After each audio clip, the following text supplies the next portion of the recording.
Boa tarde a todos. Eu sou Elisson Medeiros Martins, acadêmico da turma BF 0940, sexto período, do Bacharel de Educação Física do Polo Belo Jardim, Pernambuco.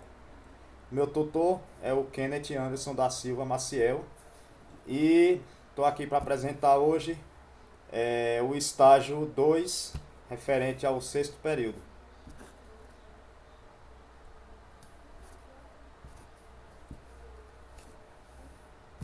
A apresentação, eu já me apresentei, né? A área de concentração, os benefícios da prática do treino funcional, a importância do treinamento funcional para a vida cotidiana e os exercícios de mobilidade e estabilidade. A intervenção, o tema, né, é a intervenção e orientação dos exercícios de treinamento funcional e cross-training.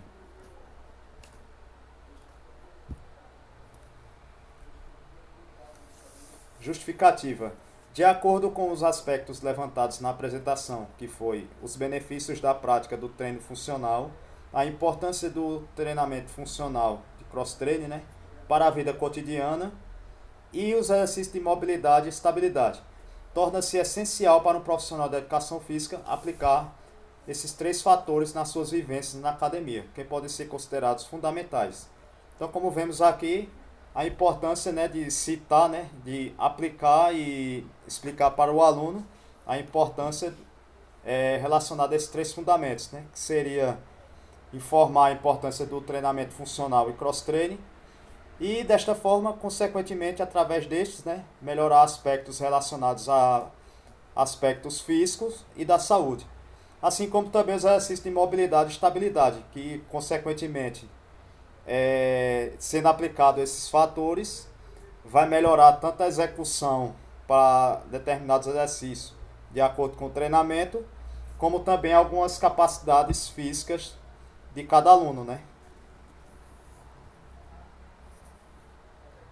Objetivos: identificar como os treinamentos funcionais podem contribuir positivamente para a melhora de aspectos físicos e psicológicos. Relatar a importância de serem realizados exercícios de mobilidade e estabilidade articular, melhorando tanto a execução dos exercícios como a qualidade de vida. A gente vê aqui alguns alongamentos, né?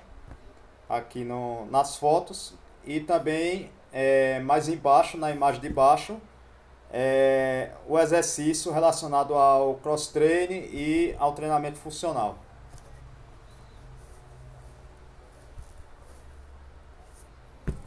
Vamos agora para a fundamentação teórica. O treinamento funcional tem sido bastante difundido e usado nos dias atuais, por sua praticidade e simplicidade. Por isso que muitos profissionais da área da educação física vêm cada vez mais aderido à modalidade, relacionada à instabilidade de realizar os exercícios físicos para guiar esses treinamentos, ora voltados para a performance esportiva, ora para a melhora da qualidade de vida. A princípio, eram voltados para a reabilitação de lesão e contusões, mas percebeu-se como poderiam ser eficientes para melhorar vários aspectos para os indivíduos que o praticam. Para a definição do treinamento funcional, Monteiro, 2015, cita que explica que consiste em um conjunto de exercícios praticados para condicionamento físico ou com a finalidade de aperfeiçoar habilidades, em cuja execução se procura atender à função e ao fim prático. Em outras palavras, o exercício de treinamento funcional busca propósitos específicos, na maioria das vezes repetindo ações motoras que serão realizadas pelos próprios alunos.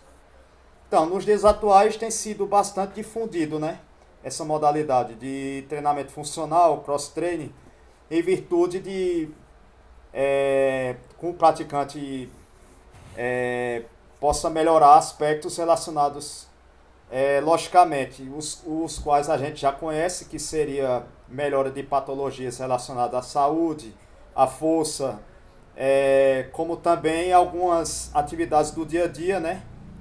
E isso também é um propósito maior para o treinamento funcional e cross-training, né?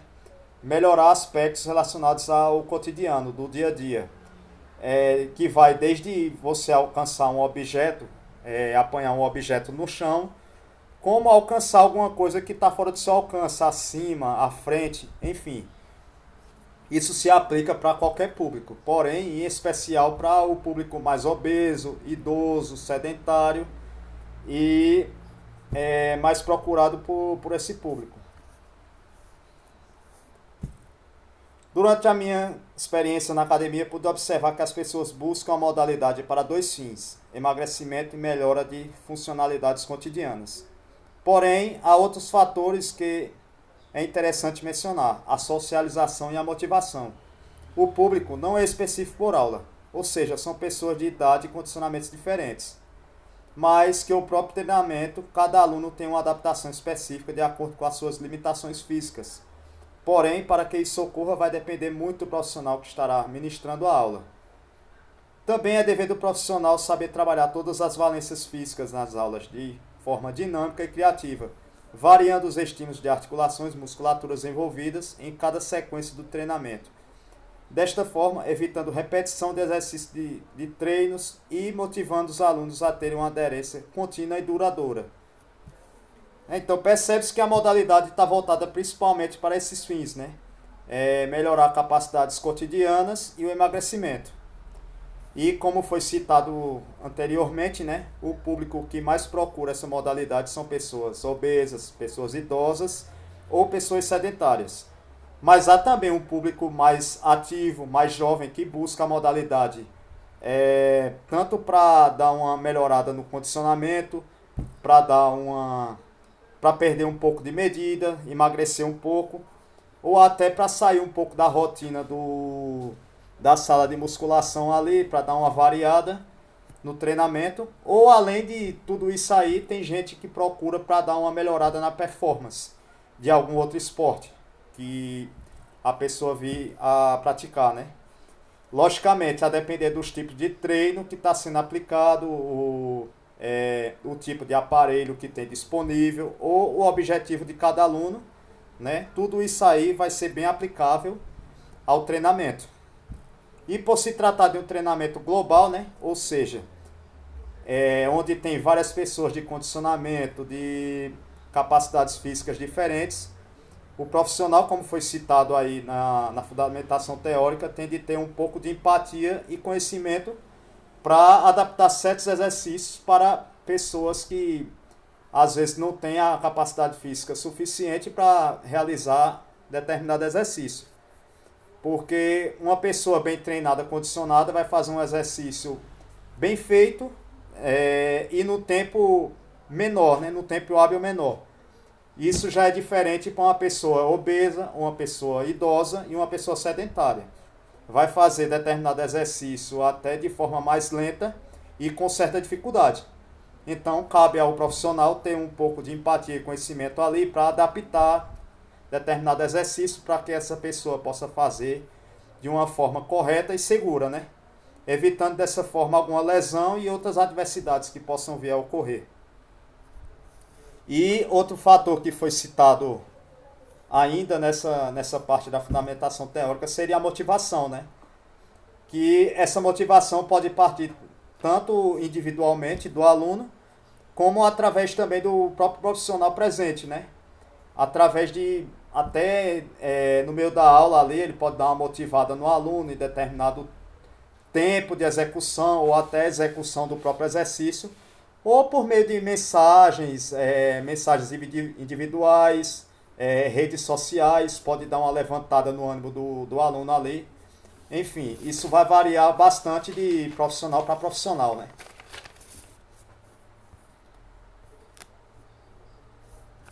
Em relação ao emagrecimento, o treinamento funcional aliado a uma boa dieta, como também a musculação, que de certa forma também é trabalhado na modalidade, já que utilizam-se cargas em alguns exercícios, né? Principalmente no cross-training, pode ser uma excelente ferramenta. E segundo Bianchini, Paz e Mendonça 2011, exercícios aeróbicos mais musculação são excelentes gatilhos metabólicos para o emagrecimento. A prática de exercício aeróbico, seja contínuo ou HIIT, emagrece. Sim, o HIIT é predominantemente aeróbico. Saiba que o aeróbico emagrece e o HIIT é uma modalidade essencialmente aeróbia. Você não é fungo para viver de fermentação anaeróbica. A musculação aumenta a massa muscular e reduz o catabolismo. Quanto mais massa muscular, mais tecido metabólico para queimar e gordura, a gordura e glicose do sangue. Simples assim. Então, como vimos, né, a gente observa que o treinamento funcional e o próprio cross-training é uma importante ferramenta no processo de emagrecimento, né? Porém, a gente não pode esquecer dos outros dois fatores que tornam-se essenciais para um planejamento, principalmente em relação ao emagrecimento, né? Que seria a dieta, a alimentação, ter uma boa educação alimentar, né? E o próprio descanso. Porque de nada adianta você ter um treinamento excelente, você está executando, tendo um planejamento bom de treinamento ali, mas você não está descansando adequadamente, não está descansando, não está dormindo e também não está se alimentando adequadamente. Então, tem que ter esses três fatores, três pilares que são essenciais para qualquer tipo de planejamento, seja para ganho de massa muscular, seja para emagrecimento. Temos que ter esses três fatores bem alinhados para que a gente possa ter resultados de forma satisfatória.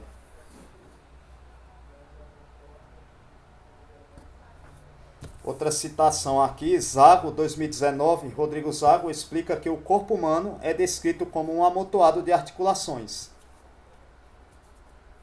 onde cada uma delas tem suas funções de mobilidade e estabilidade, ou seja, cada uma tem uma necessidade específica em cada treino a ser realizado, com níveis de disfunções previsíveis. O autor ainda se estende dando um exemplo. Se porventura o quadril perde sua função articular, a mobilidade logo irá envolver a articulação que vem à sequência, que seria a lombar. Resumindo, a falta de mobilidade do quadril irá acarretar em uma produção de compensação da coluna lombar. Se o quadril não realiza sua função, a lombar irá fazê-lo. Observa-se aqui como é importante a realização do treino de mobilidade, além da estabilidade. Então, esse é outro fator que o profissional deve estar atento, né? As disfunções articulares, como também as mobilidades e estabilidades de cada articulação, né? Porque se for ignorado, o aluno poderá desenvolver alguma lesão, né, decorrente de tudo isso. E se porventura não for corrigido adequadamente, né, for ignorado, o aluno poderá desenvolver, além de lesões, né, vai executar o exercício de forma errada, de forma torta, né, por assim dizer. E sem contar que se não for corrigido, certas disfunções, mobilidade, estabilidade de algumas articulações vai envolver o próprio músculo, né, a musculatura daquela articulação. Promovendo dessa forma um encurtamento, alongamento, hiperativação, inibição de cada musculatura envolvida de cada articulação. Enfim, resumindo tudo isso, vai gerar uma bola de neve. Vai gerar ali um efeito cascata, por assim dizer, né? Então tem que ser bem tratado de forma adequada, né? Tanto exercícios que promovem estabilidade como mobilidade para cada aluno, para que esse quadro venha a ser amenizado, né?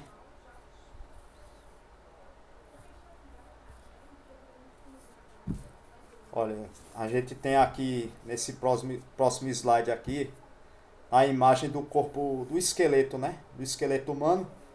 Observa-se como as articulações estão ligadas entre si. Assim, quando uma perde a sua funcionalidade, pode comprometer a estabilidade da seguinte. Outra valência que deve ser trabalhada essencialmente é o core, que se trata do centro do corpo, composto por áreas da lombar, quadril, pelve e abdômen. Saber ativá-lo é extremamente importante para executar os exercícios propostos e até mesmo para as atividades do dia a dia, pois com isso o corpo torna-se mais estável. Então a gente pode perceber nessa imagem aqui como as articulações estão ligadas uma na outra, né? Já começando pelo próprio tornozelo, né? Aí do tornozelo vem o joelho, quadril, lombar, torácica, aí já sobe para os ombros e cervical. Então tá tudo interligado ali. a gente pode ver que se uma perde a estabilidade ou a mobilidade, a subsequente vai ter que fazer o trabalho, né? O autor aqui citou um exemplo do quadril e podemos citar o exemplo também dos pés. Quando os pés não têm uma certa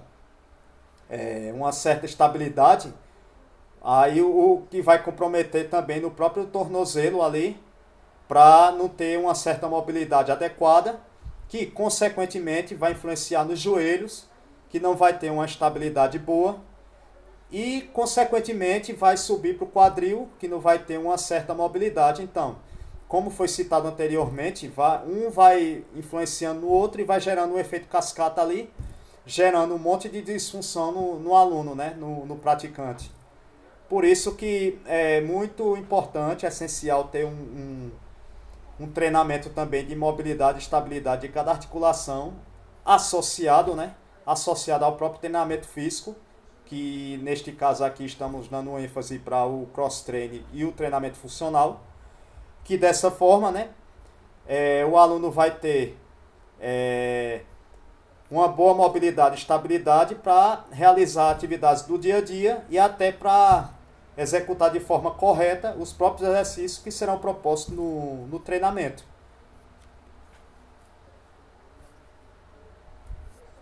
Aqui a gente está apresentando a metodologia. O presente estágio foi realizado em um box de treinamento funcional e cross-training, academia.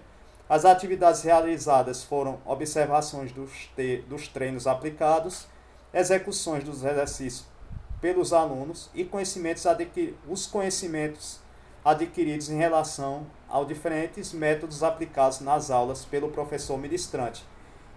Então, acompanhei o professor Jadson Ferreira, que ele já tem um bom tempo já que ministra aulas de cross-training nesse próprio box que eu acompanhei, e é um profissional muito competente, muito capaz, e eu gostei bastante da metodologia dele.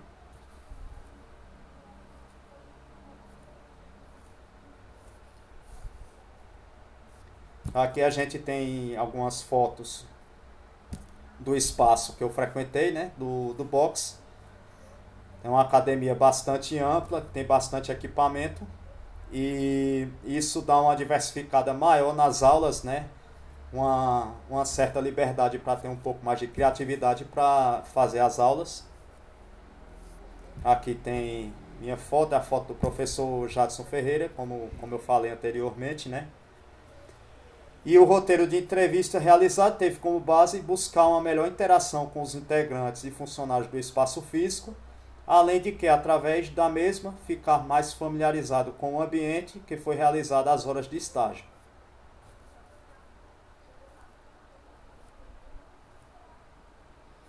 Aqui eu falo um pouco da minha vivência, né, em relação ao estágio. Na academia foram desenvolvidas atividades importantes, desde essenciais, como auxiliar e orientar os alunos a executar os exercícios de forma correta, eficiente e segura, e também os incentivando e motivando em momentos de fadiga.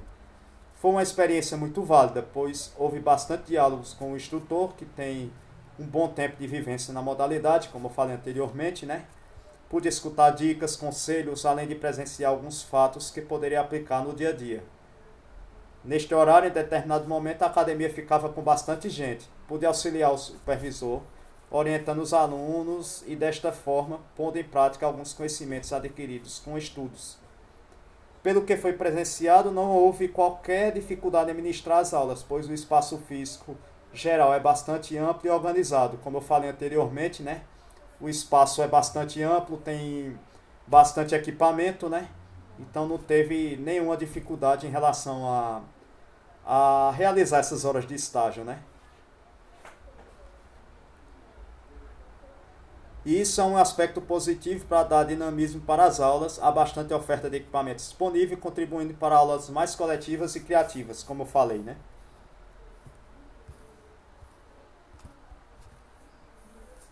Aqui tem algumas referências. Em relação à minha vivência, né, no estágio, para mim eu posso dizer que foi uma experiência nova e muito gratificante, pois eu particularmente não conhecia a modalidade de treinamento funcional e cross-training e posso dizer que foi excelente, foi muito bom, a ponto de que futuramente eu gostaria muito de trabalhar com a modalidade.